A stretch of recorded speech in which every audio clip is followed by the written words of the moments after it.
Hare Ram, Hare Ram.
করেছেন, আমরাও এই জন্মে কীর্তন করে পরিক্রমা করছি। এইটুকু দিনটা ভগবানের খাতায় লেখা থাকবে যে আমরা তার লীলা ভূমিতে কীর্তন করেছি, ঠিক না? সংসার করেছি ওটাও লেখা আছে, হয়ে গেছে লেখা, নোট হয়ে গেছে, আজকেরটা নোট চলছে। কি তারপর কেটে বাদ দেওয়া হবে। যেগুলো সংসারের জন্য করছেন ওগুলোর জন্য আপনাদের ফল ভোগ করতে হবে, আর যেটা ভগবানের জন্য করছেন ওর ফলটা আলাদা হবে। আলাদা হবে কি না? দুরকম হচ্ছে। তো আমরা তো ওখানে জবাবদিহি করতে হবে, তুমি এত পরিশ্রম কার জন্য করেছো? আমরা কি বলতে পারবো? সংসারের জন্য। আর তোমার ছেলের জন্য করেছো? বলে হ্যাঁ। তো তোমার ছেলেকে কেন এত খাইয়েছো? বলো। সংসারে ভগবান আছে, তুমি ঘর ছেড়ে বেরিয়ে এলে কেন? সংসারে ভগবান যদি থাকবে তাহলে বেরিয়ে আসতে হবে কেন? তাহলে তার ধাম যদি হয় তাহলে তিনি ধামে থাকে, ঠিক না? শোনা যাচ্ছে? এমনি শোনা যাচ্ছে না? আচ্ছা যাক, এলে আরো ভালো হবে। তাহলে এলে মনটা পবিত্র হয়ে যায়, বাড়িতে থাকলে এই পবিত্র হয় না। আমাদের মা বলছেন যেটা সেটাও অমূলক না, কিন্তু যে সংসারে এই আজকে সকালে কি হচ্ছে? সাধুর সঙ্গে হরিকথা হচ্ছে। সাধু কারা? আমাদের মাধবপ্রভু না, আমিও না, যারা প্রতিনিয়ত ভগবানের নাম করতেছে তারাই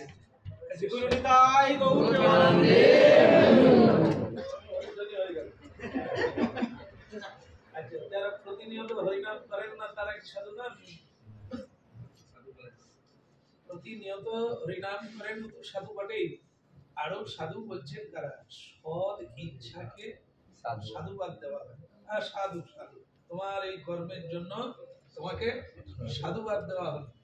তাহলে কর্মই যদি সাধুর কর্ম হয়, হরিনাম করলে তাহলে আর পেট চলবে? সবসময় হরিনাম করলে খাবো কোথা থেকে? খেতে হবে তো, আর শুধু খেলে হবে না, খাওয়াতে হবে, হ্যাঁ কি না? যারা পরিশ্রম করতে পারেন না, যারা রোজগার করতে পারেন তাদেরকে খাওয়াতে হবে।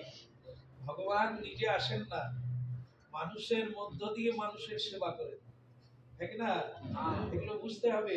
আমরা অল্প জ্ঞানে মনে করি ভগবান সব করছে। এই যে এখানে বসে আছি, এ কে বানাইছে? ভগবান। ভগবান মানুষের মধ্য দিয়ে বানিয়েছে। কালকে আমরা গাড়িতে এলাম, খাবার তৈরি হয়ে আছে, এসেই বসলাম। কে বানালো? ভগবান। ভগবানই মানুষের মধ্য দিয়ে আমাদের জন্য প্রস্তুত করে রেখে দিয়েছে। আবার আজকে দুপুরে যেখানে হবে সেখানে চলছে। কি অবস্থা? সাধুদের জন্য ভগবানের একটু কিছু করলে ভগবান কি না করে। ভগবান ভক্তদের দ্বারা এক ধামে, যেখানে মঙ্গলময় এক ধাম, হ্যাঁ, তীর্থ, সেই তীর্থে আমাদের জন্য প্রসাদ তৈরি চালু হয়ে গেছে। তাহলে কৃষ্ণ কোথায় কি না হয়? হ্যাঁ? আর আমরা সংসারে এটা নিয়ে কত টেনশন করি, বাজার করা হলো না, হ্যাঁ, কে রান্না করবে, আমার স্ত্রী অসুস্থ হয়ে গেছে, কি যে হবে, কোথায় খাবো, কি করবো, আর এতগুলো লোকের কোনো টেনশন আছে? ব্যবস্থা চলছে। আমরা এখানে বসে আছি, ওখানে পড়া বসে গেছে। বলো রাধে রাধে। তো শ্রী ভগবান মানুষের মধ্য দিয়ে প্রকট হয়ে সব লীলা বিলাস করে। হ্যাঁ, এই আপনারা কত সমাদর করছেন, তো এটা কার পাওয়া? স্বয়ং ভগবানের দান। পরস্পরকে এই জন্য শ্রদ্ধা করতে হয়। সাধু যতক্ষণ থাকেন, সৎ ভাব যতক্ষণ থাকে ততক্ষণই সাধু। দাড়ির কটা পাল্লা থাকে? তিনটে, দুটো। তিনটে থাকে না? দাড়ির দুটো পাল্লা। আচ্ছা, তাহলে কর্ম ফল দুটো, একটা হচ্ছে শুভকর্ম, একটা কুকর্ম, তাই না? দাড়ির পাল্লায় যদি তোলা হয়, তোলা তো হবেই, বিচার করলে দাড়ির পাল্লায় উঠবে। তা তখন আমাদের বিচার হবে জীবনে কতটা সৎকর্ম করেছি আর কতটা। সৎকর্ম ভাগবতে সেটাকেই বলছে যেটা ভগবানের সেবায় লাগে। এখন ভগবানকে তো আমরা দেখতেই পাই না, তার সেবায় কি করে লাগবে? তো সেটা কিভাবে হচ্ছে যে সাধুর সেবা, সৎকর্ম করলেন, আমরা তার সেবা করলাম, সেইটুকু সাধুর সেবায় লেগে গেল আর ভগবানের সেবায় লেগে গেল। ভগবানের যে গীতায় আপনারা পড়েছেন সবাই, বিশ্বরূপ দেখেছেন তো? মানে আর আপনারা দেখেন বললেন, আপনাদের দেখিয়ে দিলেই একটু দেখবেন, যে যেখানে বসে আছেন চার দিকটা দেখুন, এক রূপ না বিভিন্ন রূপ। এখানে আমরা যারা আছি, কারো মুখের সঙ্গে কারো মুখের মিল আছে, কারো ভাবের সঙ্গে কারো ভাবের মিল আছে, গঠনেও মিল নাই, রূপেও মিল নাই, মনেও মিল নাই, ধারণায়ও মিল নাই, আর অর্থ তো সমান নাই। আপনাদের অনেক আছে, আমার কিছু। সব দিক থেকে কিরকম তফাৎ দেখলেন তো? বিভিন্ন ভাবে এই যে রূপ, একেই বলা হয় বিশ্বরূপ। জয় জয় শ্রী গুরু নিতাই গৌর। ভগবান অনাদির আদি একাই ছিলেন, আর কিছু ছিল না, কেউ ছিল না। তাহলে এত কোথা থেকে এলো? সব ভগবান থেকে এলো, ভগবানই হলেন। তাহলে বিশ্বরূপ বলতে কি? যা বিশ্বে আছে সেটাই বিশ্বরূপ। বিশ্ব মানে বিশ্বের রূপ। সে বিশ্বের কি রূপ? এক রূপ তো নয়, বিভিন্ন রূপে, প্রাকৃতিক, স্থাবর, জঙ্গম, কীট, পতঙ্গ, দানব, মানব, এ সব রূপ হচ্ছে সবই ভগবান। এই জন্য তিনি গীতায় বলেছেন, আমি সর্বভূতে আছি, আমার থেকেই সর্বভূতের সৃষ্টি। কিন্তু দুঃখের বিষয়, এত বৈচিত্র্যতা কেন? এটা এই জন্যই বৈচিত্র্যতা, মানুষের চাওয়া যেমন। তা আমি সকালবেলা উঠেই ভগবানকে বলি, যদি আমি মরে যাই পরের জন্মে যেন কীর্তনিয়া হই, মানে আবার কীর্তন যেন গাইতে পারি। আরেকজন বলছে এবারে যা হবার হয়েছে, আমি যেন প্রধানমন্ত্রী হতে পারি। যার যেরকম, কেউ বলছে এবারে টাকা কম, আমি যেন প্রচুর টাকার মালিক হতে পারি। কেউ বলছে না, আমি যেন গাড়ি করতে পারি। কেউ বলে আমি যেন একটা ভালো বিল্ডিং বানাবো, তাতে শ্যামসুন্দর প্রভু কীর্তন গাইবে। মানে কি, যে যার আলাদা আলাদা বাসনা। কেমন? সবই ভগবানের কাছে সকলেই প্রার্থনা করছে, যে যেটা চাইছে। সকালবেলা উঠেই আপনারা চিন্তা করেন লেখাপড়া শেখাতে হবে, আমাদের কাজে যেতে হবে।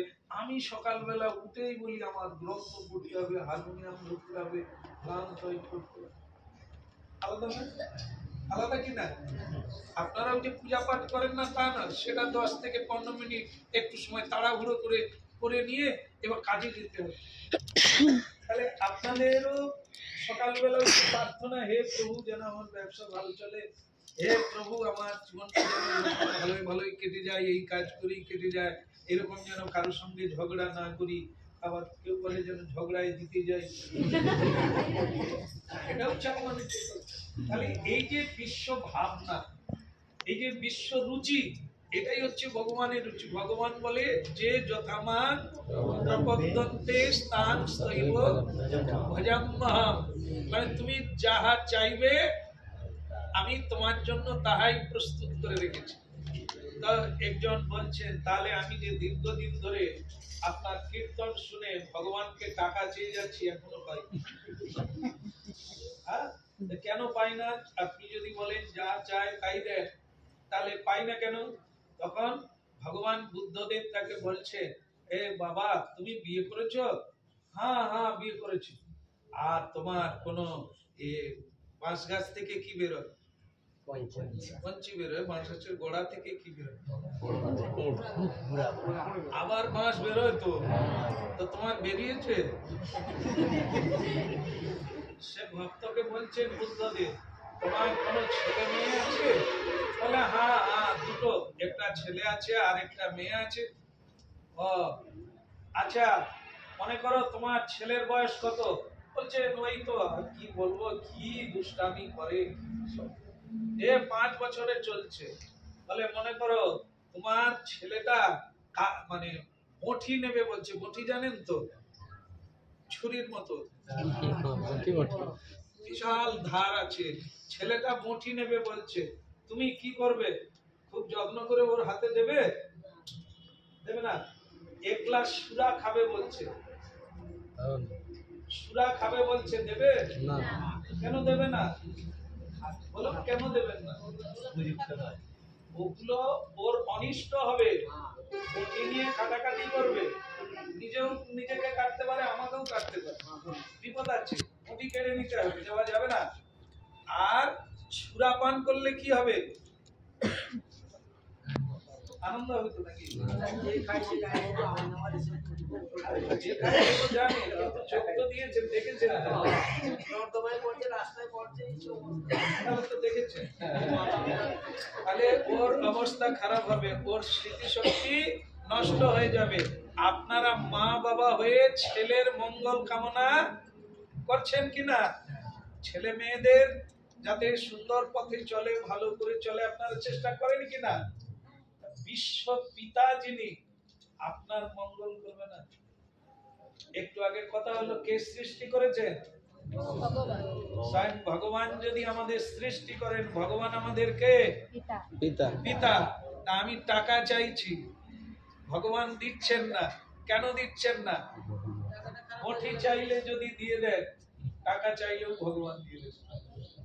বঁটি চাইলে যেমন আপনি অপরকেও কাটবেন, নিজেকেও কাটবেন। টাকা চাইলে আপনার মাথা খারাপ হয়ে যাবে, সবাইকে কাটবে। যাকে যতটা দেওয়া যায় দিলে সে ভালো থাকবে, তাকে ততটাই দিয়েছে। একদম সত্য, একদম সত্য। এই যেমন দেখেন, এই আমরা যেখানে বসে আছি, একটু বেরিয়ে দেখবেন কি বিশাল ব্যাপার। কত কোটি টাকা রামানো, কিন্তু এনাদের মাথা ঘুরায় না, একদম কন্ট্রোলে আছে। আর আমি যদি পেয়ে যাই কিছু টাকা, তাহলে কি করব?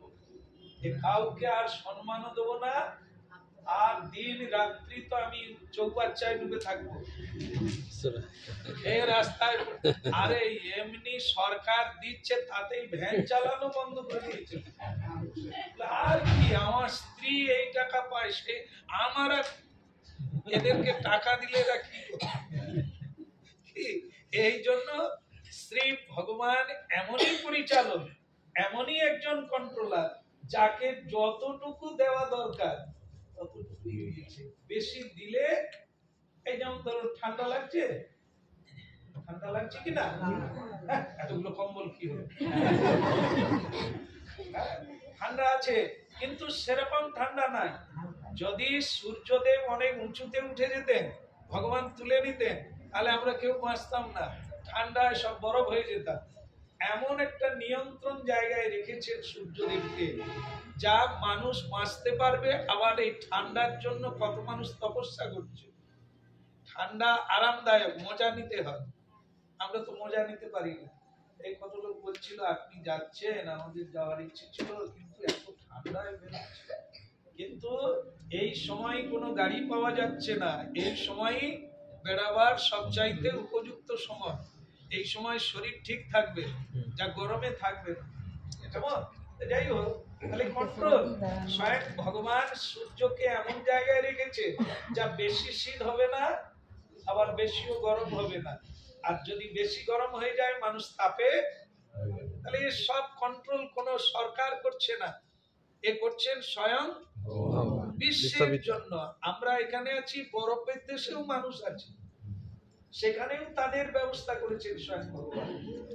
মাটির নিচেও জীব আছে, তাদেরও ব্যবস্থা করেছেন। এই ঠান্ডায় জলেতেও জীব আছে, তাদেরও ব্যবস্থা তিনি, তাহলে এটা কেন করেছেন এত ভিন্ন ভিন্ন ভাবে? স্বয়ং ভগবান হচ্ছে পিতা, যাকে যতটুকু যা দেওয়ার তিনি দিচ্ছেন। তো মনে করুন আমি খুব সাধনা করছি টাকার জন্য, কিন্তু আপনার মধ্যে টাকা রোজগারের শক্তি আছে, কিন্তু কন্ট্রোল বুদ্ধি নাই, পরিচালনার বুদ্ধি নাই। বহুজন রোজগার করে, ব্যয় করতে জানে না বলে তার দুঃখ হয়। এমন ভাবে ব্যয় করে, সেই ব্যয় করাটাই তার জীবনের দুঃখ হয়ে দাঁড়িয়ে যায়, যন্ত্রণা হয়ে দাঁড়িয়ে যায়। হ্যাঁ, এই জন্য সৎ ব্যয় যারা করতে পারে না, ভগবান তাদেরকে অধিক অর্থ দেন না। দেখেন না যে কি কালকে কে বলছিল, কি আম্বানি নাকি নাম শুনেছেন? ভারতের ধনী মানুষ আম্বানি, সেই কি আম্বানি, আপনি তার কে হন? বাচ্চা ছেলেও এখন বলে যা দিন এসেছে, সকলেই জানে। তার এত ধন, তিনি কি করেন? কত বড় ফ্যাক্টরি খুলেছেন, কত হাজার হাজার মানুষকে কাজ দিয়েছে, যাদের ফ্যাক্টরি বন্ধ হয়ে গেলে কত মানুষ মরে যাবে। তাহলে তেনারা অর্থ পেয়ে কি করছে, আর আমরা অর্থ পেলে কি করো, এই যে এসব থাক দিয়ে রেখে, হ্যাঁ, বলে আমি চলে যাচ্ছি, ছেলের জন্য রেখে যাই দেওয়ালের ভিতরে নাকি, কাউকে বলনি, সেই ভালো তো বলে দিলাম।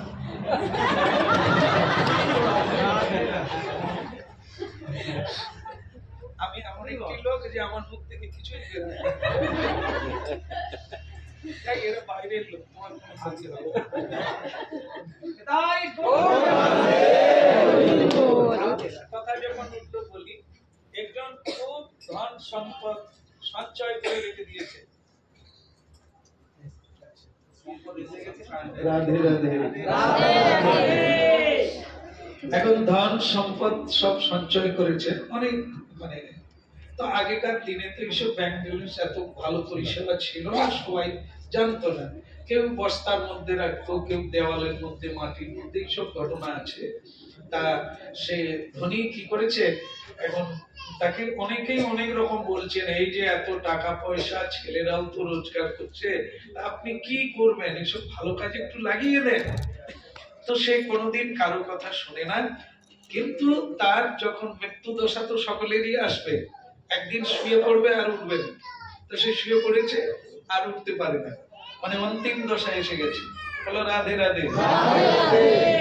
তা সেই অন্তিম দশাতে এখন লোকে বলছে আপনি একটু ভালো কাজ করুন, কিন্তু তার আর বাক শক্তিও, মানে কথাও বলতে পারে না। কিন্তু টাকাটা যে কোথায় রেখেছে, ছেলেরা নানান চেষ্টা করছে, মানে জানে না তো বাবা কোথায় রেখেছে, কিন্তু রেখেছে, প্রচুর টাকা আছে, ছেলেরা জানে, কিন্তু বাবা তো বাক শক্তি হারিয়ে ফেলেছে, সে বলতে পারে না। প্রচুর আত্মীয় স্বজন, গ্রামের লোকজন দেখতে এসেছে, আর বাবা যেহেতু কথা বলতে পারে না, তখন কিছু সাধুরাও এসেছেন, বলছেন যে এই সময় তোমরা বরং একটু ওনার জন্য একটু প্রসাদের ব্যবস্থা করো, একটু ভাগবতের ব্যবস্থা করো, একটু সাধু সেবা করিয়ে দাও, বেঁচে আছে যখন একটু করে চলে যাও।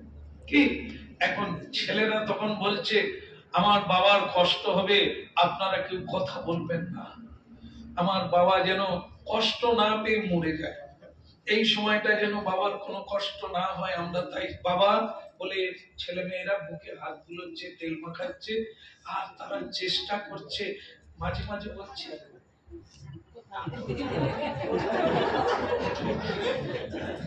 মানে চলে যাবে। তো তখন বাবাকে বলছে, যেহেতু সেও কথা বলতে পারছে না, বাবাও যেন বলে দেয়। তো বাবা তখন বলছে,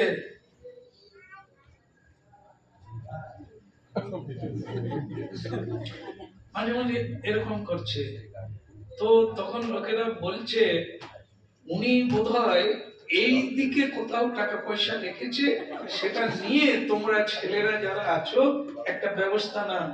হ্যাঁ, তখন তার ছেলেরা সেটা বুঝতে পেরেছে যে বাবা দেওয়ালে টাকা রেখেছে, মানে দেওয়ালে। ছেলেরা কিন্তু ধরে নিয়েছে যে এই দেওয়ালে টাকা আছে, কিন্তু ছেলেরা তখন বলছে বাবা জ্ঞান হারিয়েছে, বাবার কোনো জ্ঞান নাই, তাই কোনো দিক দেখাতে পারে না, শুধু এরকম করছে। কিন্তু তারা ধরে নিয়েছে দেওয়ালে টাকা আছে। আমার বাবার জ্ঞান শূন্য হয়ে গেছে, একটু আগে ভালো জ্ঞান ছিল, কিন্তু এই মুহূর্তে আর কোনো জ্ঞান নাই। তো লোকে তখন বলে আর কি করবি বাবা, আমরাই একটু গীতা পাঠ করে দিই, খাওয়াতে আর হবে না। বাবা মরে গেল, ছেলেরা দেওয়াল ভেঙে টাকা বের করে ভাগ করে নিল। আমাদের বৈষ্ণব শাস্ত্রে তার বিচার দিয়েছেন, লোকটার ভুল না ছেলেদের ভুল? কি বিচার হবে? এই যে তার টাকা থেকে গেল, সেবায় লাগলো না, কাজে লাগলো না, ভূতে খাবে, এটা কার ভুল, ছেলেদের না বাবা? একজন বলুন বাবার ভুলটা কোথায়?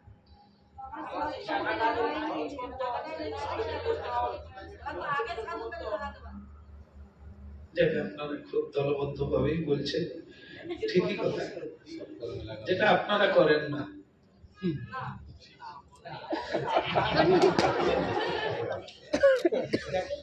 আমি একজনকে বলছি, কিন্তু তা না, আমরাও তো তাই।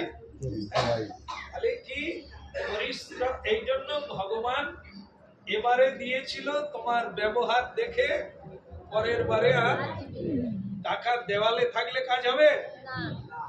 টাকা তো কাজে লাগাতে হবে, তবে সেটার দ্বারা সৎ ফল উপার্জন হবে। টাকা রেখে গেলে কি হবে? ছেলেরা কি করবে? সুরাপান করবে, অন্যায় কাজ করবে। আপনি যেখানেই জন্ম নেন সেই অন্যায় কাজের ভাগ কিন্তু পাবেন। বলে আমি তো তার অন্যায় করিনি, আমার একটু বিপদ হলো কেন? আরে রেখে আসছো, তারা যে সব ইন্টারেস্ট তৈরি করছে, আর আপনি পাবেন না। বলো হ্যাঁ, মেয়ে হলে ছাড় নাই, এ বুড়ি বলে ছেলে না থাকলে ভালো। আরে মেয়ে হলে আরো বেশি গন্ডগোল। কেন বলতো? ছেলেরা এক কুল উদ্ধার করে, মেয়েরা দুই কুল উদ্ধার করে। মানে মেয়েরা যদি ভক্তিমতী হয়, সৎ পথে থাকে, তাহলে কি হবে? পিতৃকুল আর পতিকুল দুই কুল উদ্ধার করবে। আর যদি অসৎ পথে থাকে, দুই কুল নরকে। যারা জন্ম দিয়েছে তারা ভাগ পাবে, কেন রেখে গেছো, তারাও রোজগার করছে। যেমন কি এই যে ছেলে মেয়েরা ভালো নম্বর পেলে কার কার ছবি উঠে, তখন মুখটুক মেজে ফটো, আমার ছেলেমেয়েরা জড়িয়ে ধরে, এই ভালো নম্বর কে পেয়েছে, এই আমার। তাহলে কি গর্ব হয়, ছেলের জন্য আনন্দ হয় তো। আর ছেলে যদি সুরাপান করে পড়ে থাকে, ছবি তুলবে না, না আমার ছেলে না, আমারও কেউ আমাদের না। তাহলে কি তার কর্মের জন্য আপনি সুখী কিংবা দুঃখী, তাহলে জড়িয়ে আছে। এই জন্যই তো ওষুধ পালন করতে হয়। কেউ মরে গেলে কেন না, আপনি তাদের সঙ্গে সম্বন্ধযুক্ত, তাদের জন্য কেঁদেছেন, হেসেছেন। এই জন্য কেউ জন্ম নিলে, কেউ মরে গেলে ভগবানকে স্পর্শ করতেন। অনেকে বলেন আমি তো দীক্ষা নিয়ে নিয়েছি, কেন আমার হবে না? আরে দীক্ষা নিয়ে এলো বলে তোমার কি মায়া কেটে গেছে? যেদিন তুমি কারো জন্য কাঁদবে না, কেউ মরে গেলে, তাহলে তোমার ছাড় হয়ে যাবে, আর ওর সঙ্গে সম্পর্ক থাকবে না। যার জন্য তুমি দুঃখ প্রকাশ করবে, তার মানে তার সঙ্গে সম্বন্ধ আছে। সে যত অপরাধ করবে, সেই অশৌচ আপনাকেও লাগে। এই জন্য শুধু বৈষ্ণবদের, সাধুদের থাকে না। কেন না, সাধুরা গৃহ ছেড়েই চলে যায়, তাদের ওই মায়া আগেই কেটে দেয়, আর গোত্রচ্যুত হয়ে যায়। এই জন্য ওই গোত্রে কেউ মরে গেলেও তারা কিছু করে না, আর কেউ জন্ম নিলেও ওদের লাগে না। এই জন্য ওদের শ্রাদ্ধও হয় না। সাধুদের কোনো শ্রাদ্ধও নেই, আমাদের শ্রাদ্ধ করতে হয়, কারণ আমরা গৃহী, আমাদের সংসারের সঙ্গে টান থাকবে, তো আমাকে শ্রাদ্ধ করতে হবে, অশৌচ পালন করতে হবে।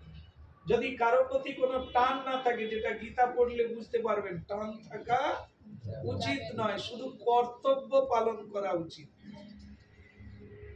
কর্তব্যটা কি? কেউ কাউকে বাঁচাতে পারবেন না, শুধু আপনি খাওয়ারটা দিতে পারেন, লালন করতে পারেন বেঁচে থাকলে, কিন্তু কেউ যখন মরে যাবে আমরা কেউ পারবো রক্ষা করতে? কিন্তু আমরা তবু তার জন্য কাঁদি আর বলি এটা আমার জন্য হয়ে গেছে। বলো রাধে রাধে। আচ্ছা, তো এবার শুনে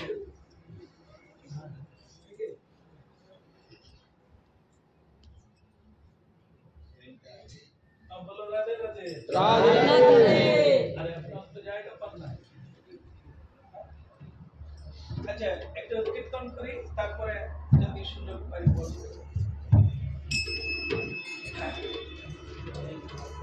गोविंद जय जय गोपाल जय जय, गोविंद जय जय गोपाल जय जय,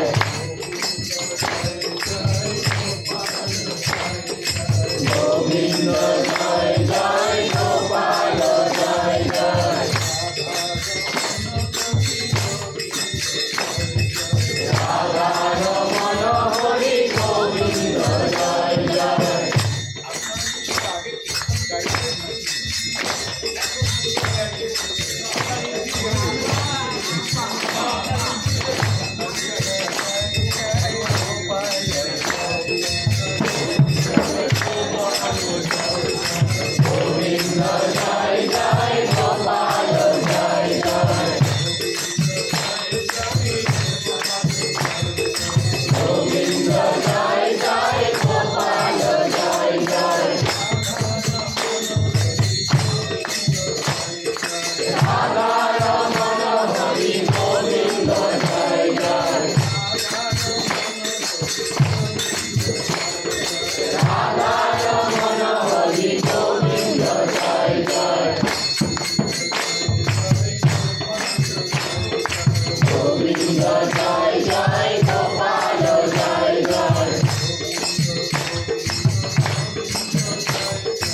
না বলে এই জন্য বলতেছি